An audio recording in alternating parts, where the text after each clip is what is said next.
നമസ്കാരം. Raf talks ഫുട്ബോളിലേക്ക് ഏവർക്കും സ്വാഗതം. ഇത്തവണത്തെ ബാലൻഡിയോർ പുരസ്കാരം ആര് സ്വന്തമാക്കും എന്നുള്ളത് ആരാധകർ ഉറ്റുനോക്കുന്ന ഒരു കാര്യമാണ്. നമുക്കറിയാം, ഇതുവരെ 2 പേർക്കായിരുന്നു ഏറ്റവും കൂടുതൽ സാധ്യതകൾ കൽപ്പിക്കപ്പെട്ടിരുന്നത്.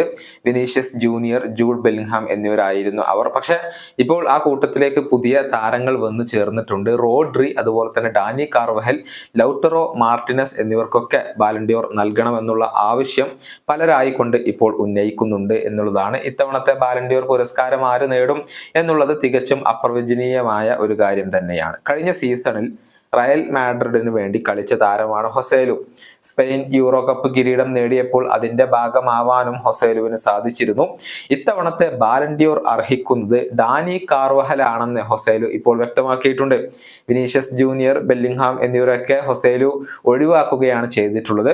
അദ്ദേഹത്തിന്റെ വാക്കുകൾ ഇങ്ങനെയാണ്: ഞാൻ എപ്പോഴും പറയുന്ന ഒരു കാര്യമാണ്, ഡാനി കാർവഹലാണ് ബാലൻഡിയോർ ഏറ്റവും കൂടുതൽ അർഹിക്കുന്ന താരം എന്നുള്ളത്. നേടാൻ സാധ്യമായതെല്ലാം അദ്ദേഹം നേടിയിട്ടുണ്ട്.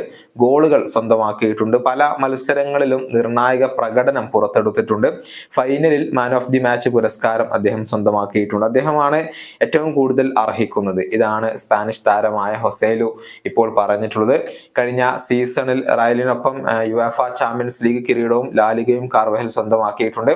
വെംബ്ലിയിൽ നടന്ന കലാശ പോരാട്ടത്തിലെ ഏറ്റവും മികച്ച താരത്തിനുള്ള പുരസ്കാരം അദ്ദേഹത്തിനായിരുന്നു.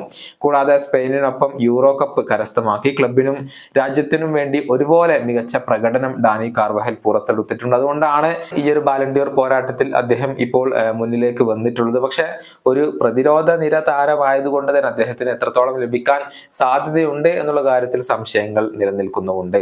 ഈ വീഡിയോയുടെ അവസാനിപ്പിക്കുന്നു. കാണാം.